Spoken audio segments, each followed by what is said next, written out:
आज से हम लोग हमारा नया चैप्टर केमिकल काइनेटिक्स स्टार्ट करेंगे। आशा करता हूं कि जो पिछले वीडियोस हमने अपलोड किए थे वो आप सबने देखे होंगे। किसी को भी कहीं पर भी कोई डिफिकल्टी आ रही होगी तो वो मुझे कांटेक्ट कर सकता है। एक केमिस्ट का मेन काम होता है how to convert reactants into products. Reactants को प्रोडक्ट में कन्वर्ट करने के लिए हमें तीन चीजों का ध्यान रखना होगा। सबसे पहला चीज, इज द रिएक्शन feasible? क्या ये रिएक्शन जो हम कर रहे हैं वो हो सकती भी है या नहीं हो सकती है। नंबर दो, अगर ये रिएक्शन feasible है तो ये कितना हो सकती है, यानी कि कितना अमाउंट ऑफ रिएक्टेंट ऐसा है जिसको हम लोग प्रोडक्ट में कन्वर्ट कर सकते हैं। How much reactants can be converted to products, ये दूसरा।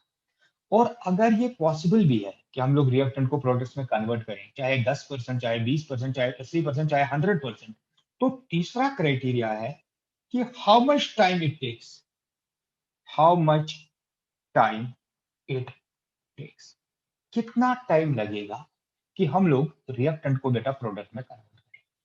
सबसे पहला चीज जो ये हमें बताता है कि रिएक्शन पॉसिबल है या नहीं है, उस साइंसेस को बेटा हम लोग थर्मोडायनेमिक्स, यानी कि ये चीज हम लोग थर्मोडायनेमिक्स में पढ़ते हैं। और थर्मोडायनेमिक्स का जो टॉपिक है वो होता है delta G, Gibbs free energy. अगर गिब्स फ्री एनर्जी नेगेटिव है तो रिएक्शन बेटा पॉसिबल है, फिजिबल है, स्पॉन्टेनियस है। अब रिएक्शन पॉसिबल है, हमने मान लिया कि हम लोग रिएक्टेंट को प्रोड्यूस कर सकते हैं, लेकिन कितना अमाउंट ऑफ रिएक्टेंट बेटा प्रोडक्ट में कन्वर्ट होगा, उस चीज को हम लोग स्टडी करते हैं इन केमिकल इक्विलिब्रियम में, यानी कि हमें केमिकल इक्विलिब्रियम की भी नॉलेज होनी चाहिए। और तीसरी बात, कितनी देर में ये रिएक्शन हो रही है, उस चीज को हम लोग स्टडी करते हैं इन केमिकल काइनेटिक्स। इसलिए इन तीन चीजों की नॉलेज, यानी कि हमें थर्मोडायनेमिक्स भी पता होना चाहिए, हमें केमिकल इक्विलिब्रियम की भी नॉलेज होनी चाहिए, और हमें बेटा केमिकल काइनेटिक्स की भी नॉलेज होनी चाहिए। इसीलिए study of chemical reaction involves, number one, it involves thermodynamics, it involves chemical equilibrium and it involves kinetics। जो हमारा प्रेजेंट चैप्टर है वो बेटा हमारा इस काइनेटिक्स के बारे में है। तो इसलिए what is kinetics? It is branch of physical chemistry which deals with study of speeds या rates of chemical reaction. Speed generally बेटा हम लोग फिजिक्स में नाम लेते हैं, फिजिक्स में यूज करते हैं, लेकिन केमिस्ट्री में हम लोग रेट को यूज करते हैं। रेट का मतलब होता है how much of reactant is converted into product या how much of product is formed in a given interval of time। और उसके साथ ये सिर्फ रेट्स को स्टडी नहीं करता, ये बेटा मैकेनिज्म्स को भी स्टडी करता। मैकेनिज्म का मतलब क्या होता है? सपोज करें हम लोग एक रिएक्टेंट को ए को कन्वर्ट करना चाहते हैं ए बी में। मोस्ट ऑफ द केसेस में ए जो है वो डायरेक्टली बी में नहीं जाता, पहले बेटा ये एक अननोन जगह पर जाता है, अननोन स्टेट में जाता है, जिसको हम लोग मान के चलते हैं वो एक्स है। And this unknown state is called as transition state या एक्टिवेटेड कॉम्प्लेक्स। ये एक्टिवेटेड कॉम्प्लेक्स कैसे बनता है, इसका नेचर क्या होगा, क्या इसका चार्ज पॉजिटिव है, इसका चार्ज नेगेटिव है, इसका चार्ज न्यूट्रल है। अगर हम लोग इस चीज को डिटेल में स्टडी करें कि how a is converted into b, उस चीज को बेटा हम लोग मैकेनिज्म कहते हैं, यानी कि एग्जैक्टली हाउ रिएक्शन ऑकर्स। तो केमिकल काइनेटिक्स बेसिकली वो साइंसेज है जो हमें स्पीड ऑफ द रिएक्शन यानी कि रेट ऑफ द रिएक्शन के बारे में बताता है, और हमें उसके मैकेनिज्म के बारे में बताता है। जो भी केमिकल रिएक्शंस हम लोग करते हैं उनको हम लोग बेटा तीन कैटेगरीज में डिवाइड करते हैं। पहली कैटेगरी जिसको वेरी फास्ट रिएक्शन या जिसको इंस्टेंटेनियस रिएक्शन कहते हैं, ये वो रिएक्शंस होती है जो बेटा फ्रैक्शन ऑफ सेकंड में हो जाती है। उसका मतलब होता है जैसे ही हमने रिएक्टेंट्स को कांटेक्ट में लाए ये रिएक्शन खत्म हो गई, हमें पता भी नहीं चलता कि ये रिएक्शन स्टार्ट कब हुई और ये बेटा खत्म कब हुई। जैसे जो भी आयनिक रिएक्शंस जो हम सॉल्यूशन में करते हैं, तो वो सारी की सारी आयनिक रिएक्शन बेटा इंस्टेंटेनियस होती है। एग्जाम्पल के लिए हम लोग यहां पर लेते हैं सोडियम क्लोराइड के एक्वस सॉल्यूशन को, अगर हम लोग ट्रीट करें सिल्वर नाइट्रेट के सॉल्यूशन के साथ, तो ये दोनों आपस में स्पॉन्टेनियसली रिएक्ट करके एक व्हाइट कलर की सिल्वर क्लोराइड की प्रेसिपिटेट बनाते हैं, और साथ में यहां पर हमें और साथ में NaNO3। ये रिएक्शन बेटा as soon as the reactants are mix complete हो जाती है, यानी कि एक स्पॉन्टेनियस रिएक्शन। उसके अपोजिट में जो रिएक्शन होते हैं they are called as very slow reactions. ये वो रिएक्शन होते हैं जो बेटा बहुत टाइम लेती है, they may take days, months and even years for completion. कभी कभी तो सालों साल भी लग जाते हैं, जैसे carbonisation. Carbonisation means formation of coal under the surface of the earth. तो बेटा इसको मिलियंस ऑफ ईयर्स लगते हैं। उसी तरह से रस्टिंग ऑफ आयरन, जो बेटा मंथ्स में कंप्लीट हो जाती है। इसलिए इन दोनों टाइप के रिएक्शंस को अपने अपने रीजन के लिए हम लोग जनरली स्टडी नहीं कर पाते, क्योंकि फास्ट रिएक्शन तो इतनी जल्दी होती है हमें पता भी नहीं चलता कब स्टार्ट और कब खत्म होगी, और स्लो रिएक्शंस इतनी स्लो होती हैं, जो वेरी स्लो रिएक्शंस होती हैं, कि उसके लिए हमें टाइम ही नहीं होता। हाँ, देयर आर मेथड्स जिससे हम लोग इनको स्टडी कर सकते हैं, लेकिन प्रेजेंटली इस चैप्टर में जो रिएक्शंस हम लोग स्टडी करेंगे वो रिएक्शंस होंगी बेटा moderate reactions. Moderate reactions basically वो रिएक्शंस होगी जिनकी स्पीड ना तो उतनी ज्यादा फास्ट है जितनी बेटा आयनिक रिएक्शंस है, और ना ही उतनी स्लो है जितनी बेटा वेरी स्लो है। यानी कि ये वो स्पीड है जो मेजरेबल रेट पर चलती है, जैसे सपोनिफिकेशन एक प्रोसेस है, और हाइड्रोलिसिस ऑफ सक्रोज। सपोनिफिकेशन में हम लोग एस्टर एस्टर की general formula RC double bond O R, इसको ट्रीट करते हैं एक अल्कली के साथ NaOH, यहां पर बेटा एक्वा सॉल्यूशन, और यहां पर जब रिएक्शन हो जाती है तो हमें सोडियम साल्ट ऑफ एसिड मिल जाता है। Sodium salt of the acid को बेटा हम लोग सोप कहते हैं, इसीलिए प्रोसेस को हम लोग यहां पर सपोनिफिकेशन कहते हैं, साथ में अल्कोहल मिल जाता है। दिस रिएक्शन टेक्स प्लेस रफली अराउंड 2.5 आवर्स टू 3 आवर्स इसमें लग जाते हैं, और इसलिए बेटा इसकी रेट को हम लोग इजिली मेजर कर सकते हैं। और हमारे इस चैप्टर में मेनली हम लोग इन्हीं टाइप की रिएक्शंस को स्टडी करेंगे। ये रेट ऑफ रिएक्शन क्या होता है? जब भी एक रिएक्शन होती है तो जो रिएक्टेंट्स होते हैं उनका अमाउंट बेटा आहिस्ता आहिस्ता आहिस्ता कम होता जाता है, और जो प्रोडक्ट्स है वो आहिस्ता आहिस्ता बढ़ना शुरू हो जाते हैं। यानी कि concentration of reactants goes on decreasing, concentration of product goes on increasing.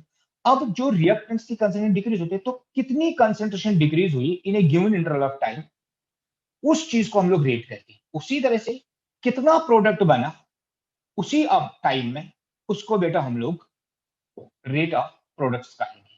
So what is rate? Rate is basically change in concentration of reactants or products in a given interval of time. अब क्योंकि concentration of reactants कम होती है और products की बढ़ जाती है, इसीलिए इस रेट को हम लोग बेटा दो तरीकों से एक्सप्लेन कर सकते हैं, by decrease in concentration of reactants, और दूसरी by increase in concentration of products. Concentration of reactants decrease हो रही है विद टाइम। अगर हम लोग दो पॉइंट्स A1 और A2 के बीच में डिक्रीज इन कंसेंट्रेशन शो करना चाहते हैं, तो हम लोग रेट को लिख सकते हैं, rate will be equal to final concentration minus initial concentration, that is A2 और A1, और उसके कॉरेस्पॉन्डिंग जो टाइम इंटरवल होगा। तो A1 के कॉरेस्पॉन्डिंग जो टाइम इंटरवल है, जब हम एक्स एक्सिस पर ड्रा करेंगे, तो ये एक्सिस बेटा हमारे टाइम को रिप्रेजेंट करती है, और जो वाई एक्सिस है वो कंसेंट्रेशन को रिप्रेजेंट करती है। तो A2 की कंसेंट्रेशन और A1 की कंसेंट्रेशन बेटा हम लोग यहां से ले सकते हैं, that is this point will correspond to A2, ये पॉइंट कॉरेस्पॉन्ड करेगा A1 को। उसी तरह से ये पॉइंट जो है यहाँ पर कॉरेस्पॉन्ड करेगा टाइम T1 को, और ये पॉइंट जो है ये कॉरेस्पॉन्ड करेगा टाइम T को। तो rate is decrease in concentration, क्योंकि कंसेंट्रेशन ऑफ रिएक्टेंट्स कम हो रही है, और इन ए गिवन इंटरवल ऑफ टाइम। सो ये अगर T1 है तो time will be T2 by minus T1, और दोनों के डिफरेंस को हम लोग बेटा डेल्टा ए से रिप्रेजेंट करेंगे, डिवाइडेड बाई डेल्टा टी। लेकिन क्योंकि concentration of reactant goes on decreasing, इसलिए बेटा हम लोग यहाँ पर डिक्रीज इन कंसेंट्रेशन के साथ नेगेटिव साइन लगाते हैं। नेगेटिव साइन का मतलब ये नहीं है कि रेट नेगेटिव है, नेगेटिव साइन का मतलब होता है कि जो कंसेंट्रेशन ऑफ रिएक्टेंट्स है वो डिक्रीज हो रही है। इसी तरह से बेटा हम लोग प्रोडक्ट्स के लिए अगर हमें लिखना है, तो प्रोडक्ट्स क्योंकि विद टाइम इंक्रीज हो रहे हैं, तो हम लोग प्रोडक्ट्स के लिए जो रेट है उसको लिख सकते हैं, rate will be equal to final concentration, क्योंकि वो होगी B2 minus B1 divided by T2 minus T1, जिसको हम लोग रिप्रेजेंट कर सकते हैं delta B upon delta p. Since products increase होते हैं विद टाइम, इसलिए बेटा इसके लिए हम लोग पॉजिटिव साइन शो करते हैं। पॉजिटिव साइन का मतलब अगेन रेट पॉजिटिव या रेट नेगेटिव नहीं, पॉजिटिव साइन का मतलब प्रोडक्ट्स इंक्रीज हो रहे हैं और नेगेटिव साइन का मतलब बेटा रिएक्टेंट डिक्रीज हो रहे हैं। अब जनरली क्या होता है कि जब एक रिएक्टेंट प्रोडक्ट में कन्वर्ट हो रहा है, जितना रिएक्टेंट कम हो रहा है उतना प्रोडक्ट बन रहा है, उसका मतलब जो rate of disappearance of reactants है वो हमेशा rate of appearance of products के बराबर होती है। इसलिए बेटा हम लोग लिख सकते हैं जो रेट है that is equal to minus delta a upon delta T will be always equal to delta B upon delta t with positive sign. तो ये हो गई रेट ऑफ रिएक्शन क्या होती है। अगर हम लोग देखेंगे जो ये रेट कंसेंट्रेशन ऑफ रिएक्टेंट्स है वो बेटा टाइम के साथ हमेशा कम होती जाती है, इसलिए जो रेट ऑफ रिएक्शन है वो कभी भी यूनिफॉर्म नहीं होती है, वो टाइम के साथ चेंज होती जाती है। इस चीज को हम लोग एक एनालॉजी से समझ सकते हैं। जब हम लोग गाड़ी में कहीं जा रहे होते हैं तो गाड़ी की स्पीड बेटा हमेशा सेम नहीं रहती है, डिपेंडिंग अपॉन रोड कंडीशंस और डिपेंडिंग अपॉन कि ट्रैफिक कितना है, और हम लोग हाईवे पर जा रहे हैं या सिटी में जा रहे हैं तो एट डिफरेंट जगह पर हमारी गाड़ी की स्पीड अलग अलग होती है। लेकिन जब हम लोग ओवरऑल डिस्टेंस को ओवरऑल टाइम से डिवाइड करते हैं तो उसको बेटा हम लोग एक एवरेज स्पीड कहते हैं। उसी तरह से this change in concentration in given interval of time जो है उसको बेटा हम लोग एवरेज रेट कहते हैं। लेकिन ये एवरेज रेट जो होता है मिसलीडिंग होती है, जैसे गाड़ी की स्पीड मिसलीडिंग होती है, हाईवे पर हमारी स्पीड बहुत ज्यादा होती है और उसके कंपैरिजन में सिटी में हमारी स्पीड कम होती है, लेकिन जब हम एवरेज निकालते हैं तो इंटरमीडिएट आते हैं, यानी कि हमें लगता है कि हमेशा स्पीड सेम थी। उसी तरह से रेट भी हमेशा यूनिफॉर्म नहीं होते। रेट बेटा विद द कंसेंट्रेशन टर्म जितना जितना कम होता जाता है तो रेट कम होता जाएगा। क्या रीजन है आगे फैक्टर्स में हम लोग पढ़ लेंगे कि ये क्या है, लेकिन अभी आपने याद रखना कि जैसे जैसे कंसेंट्रेशन कम होती जाएगी उतना उतना जो रेट ऑफ रिएक्शन है वो कम हो जाएगी। इसीलिए instead of using an average rate of reaction हम लोग क्या करते हैं, हम लोग एक इंस्टेंटेनियस रेट डिटरमिन करते हैं। इंस्टेंटेनियस रेट का मतलब होता है rate at particular time. Instantaneous rate को हम लोग रिप्रेजेंट करते हैं बेटा dx अपॉन dt से। जो dx यहां पर है that is very small change in concentration, और dt जो है वो very small interval of time. इसको एक्सप्लेन करने के लिए हम लोग अगेन यहां पर एक ग्राफ प्लॉट करते हैं। अगर हमें इंस्टेंटेनियस रेट फाइंड आउट करने एट पर्टिकुलर टाइम, मान लेते हैं इस इंस्टेंट पर बेटा हमें इंस्टेंटेनियस रेट डिटरमिन करनी है, तो हम लोग क्या करेंगे, हम लोग इस पॉइंट पर एक टेंजेंट ड्रा करेंगे, इस टेंजेंट का स्लोप फाइंड आउट करेंगे, यहां पर जो एंगल बनेगा वो थीटा बनेगा, और स्लोप जो होता है वो बराबर होता है बेटा टेन थीटा। और टेन थीटा आपने मैथमेटिक्स में पढ़ा होगा वो परपेंडिकुलर अपॉन बेस होता है। इस केस में जो परपेंडिकुलर है यहां पर वो बेटा हमें कंसंट्रेशन देगा और जो बेस है वो हमें टाइम देगा। इस तरह से हम लोग यहां पर इंस्टेंटेनियस रेट को डिटरमिन कर सकते हैं। इस इंस्टेंटेनियस रेट में आपने पॉइंट ध्यान रखना है कि जो dt है वो अप्रोच कर रहा है बेटा जीरो को। इस इंस्टेंटेनियस रेट को हम लोग एक एग्जांपल के थ्रू एक्सप्लेन करते हैं। H2 reacts with I2 in a reversible manner to produce HI। जब हम रिएक्शन को बैलेंस करते हैं तो हम लोग देखते हैं 1 mole of hydrogen reacts with 1 mole of iodine to produce 2 moles of hydrogen iodine. इसका मतलब हुआ कि जो माइनस DH2 अपॉन dt है that is rate of disappearance of hydrogen जो है वो बराबर है माइनस di2 अपॉन dt, यानी कि दोनों की रेट ऑफ डिसअपियरेंस बेटा बराबर है, यानी कि 1 मोल इसका हाइड्रोजन का रिएक्ट कर रहा है और 1 मोल आयोडीन का रिएक्ट कर रहा है। लेकिन रिएक्शन में जो HI की अपियरेंस है वो बेटा ट्वाइस है rate of disappearance of H2 और I2। सो हम लोग लिख सकते हैं HI की जो रेट ऑफ अपियरेंस है that must be equal to twice rate of disappearance of H2 और I2। इस चीज को मैथमेटिकली हम लोग कैसे लिखेंगे? इसको बेटा हम लोग ऐसे लिखते हैं minus d H two upon D t will be equal to minus d I two upon D t will be equal to plus जो ये स्टाइकोमेट्रिक कोफिशिएंट यहां पर न्यूमेरिकल में हम लोगों ने यूज किया दैट इज एच आई, इसको बेटा हम लोग डिनोमिनेटर में यूज करेंगे H I upon D T. अगर इसी को हम लोग सॉल्व करेंगे तो हम लोग लिख सकते हैं जो rate of appearance of D H I upon D T है that is equal to twice disappearance of H two D T या twice disappearance of I two divided D T. इस तरह से इसके लिए अगर हम लोग एक जनरल इक्वेशन ले लें, जैसे A टाइम्स A रिएक्ट कर रहा है B टाइम्स B के साथ to produce C times C और D टाइम्स D। अगर हमें इसकी रेट लिखनी है तो हम लोग लिख सकते हैं rate will be equal to minus जो ये stoichiometric coefficient small a, small b, small c या स्मॉल d है, ये बेटा डिनोमिनेटर में जाएंगे इनटू dA अपॉन dt। इसकी रेट बराबर होगी minus 1 upon b d b upon D t will be equal to plus 1 upon c d c, this is capital C बेटा यहां पर, और डिनोमिनेटर में जो ये सी है ये स्मॉल सी है, D T is equal to plus D d upon बेटा यहां पर 1 अपॉन स्मॉल डी आएगा और यहां डी। जो ये नेगेटिव साइन और पॉजिटिव साइन है, रिएक्टेंट्स के लिए नेगेटिव साइन इसलिए लिखे जाते हैं क्योंकि उनकी कंसंट्रेशन कम होती जाती है, और प्रोडक्ट्स के लिए पॉजिटिव साइन इसलिए लिखे जाते हैं क्योंकि उनकी कंसंट्रेशन बेटा बढ़ती जाती है विद टाइम।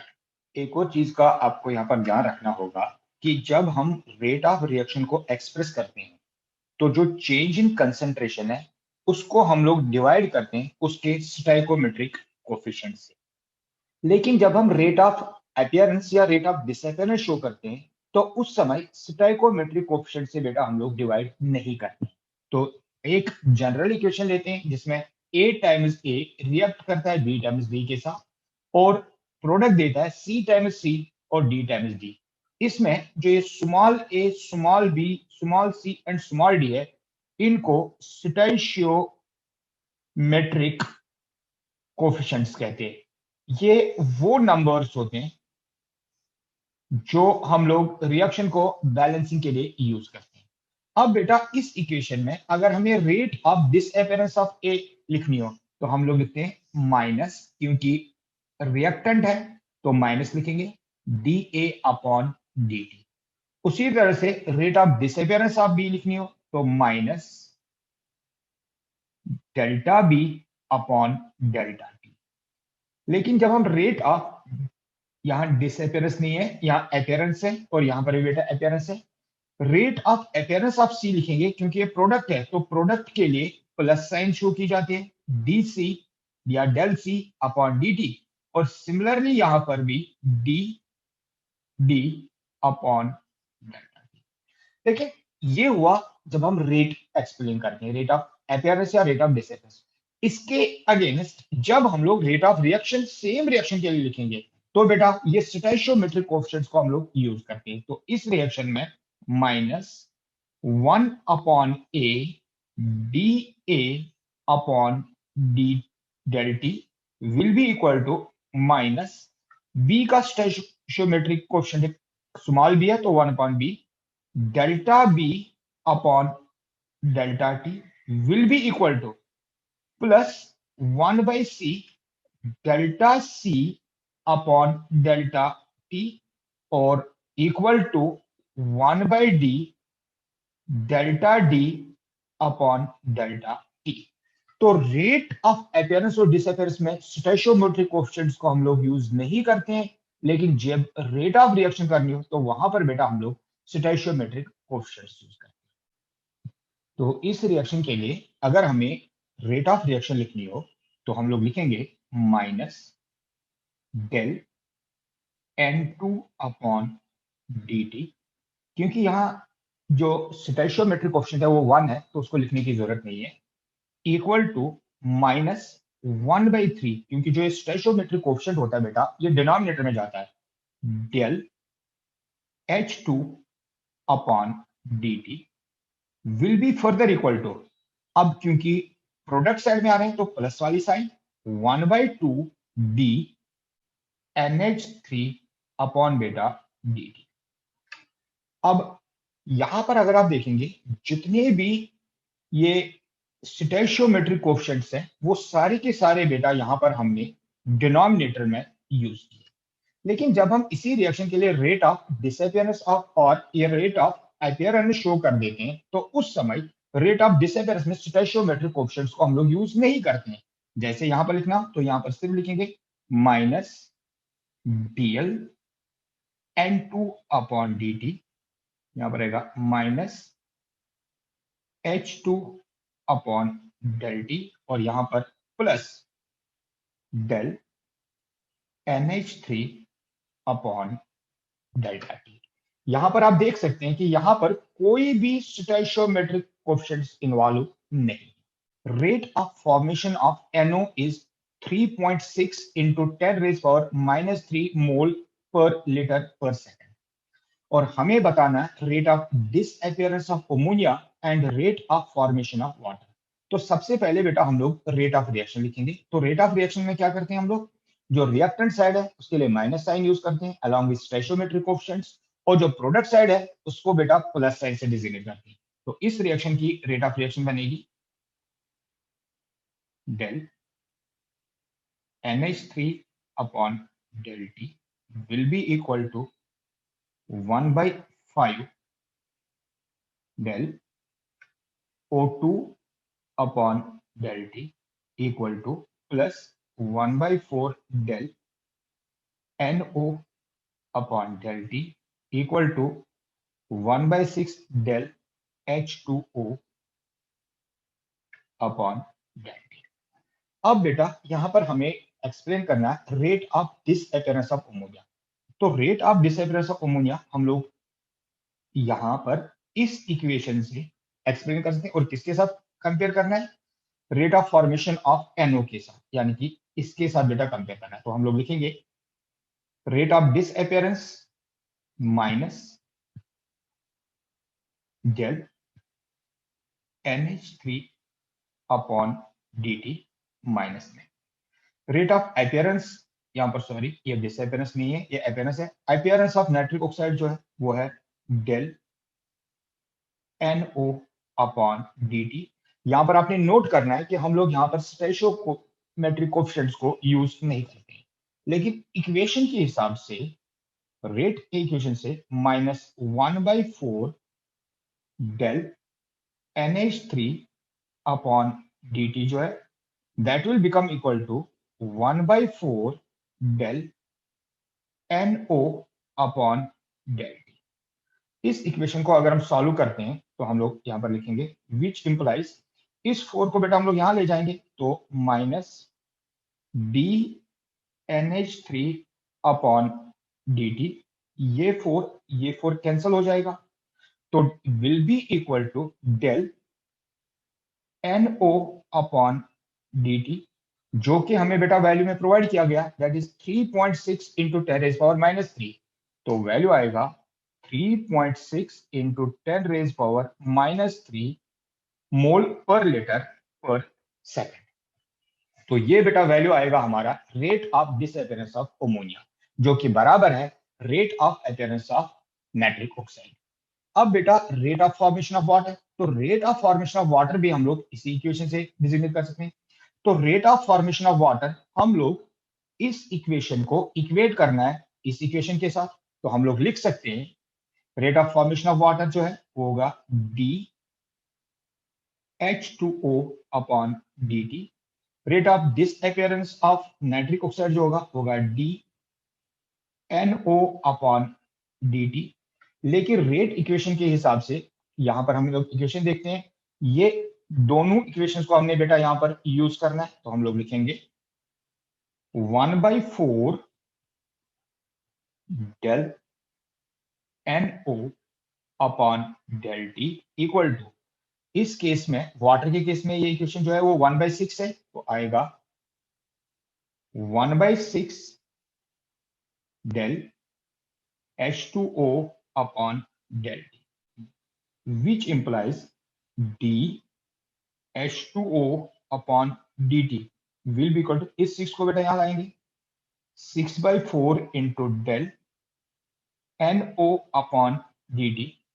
अब बेटा हमें इसका वैल्यू प्रोवाइड किया गया है, तो हम लोग लिख सकते हैं d H2O upon del T will be equal to 6/4, यहां पर 2 और 3, ये बनेगा 3/2 इंटू NO का वैल्यू बेटा हमें ऑलरेडी नोन है, वो है 3.6 इंटू 10 रेज पावर -8 मोल्स पर सेकेंड।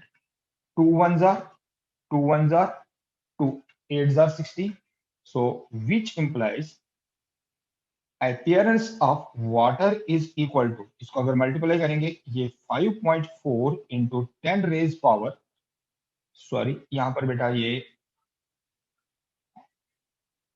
8 नहीं है, यहां पर ये 10 रेज पावर -3 है, तो यहां पर 10 रेज पावर -3 मोल पर सेकेंड। इसके साथ ये वाला जो टॉपिक है यहाँ पर कंप्लीट हो जाता है। आप इस टॉपिक को और जो पिछले वीडियोस हैं उनको देखते रहे। कोई भी आपकी क्वेरी हो तो मुझे आप कांटेक्ट कर सकते हैं। Thank you, have a nice time.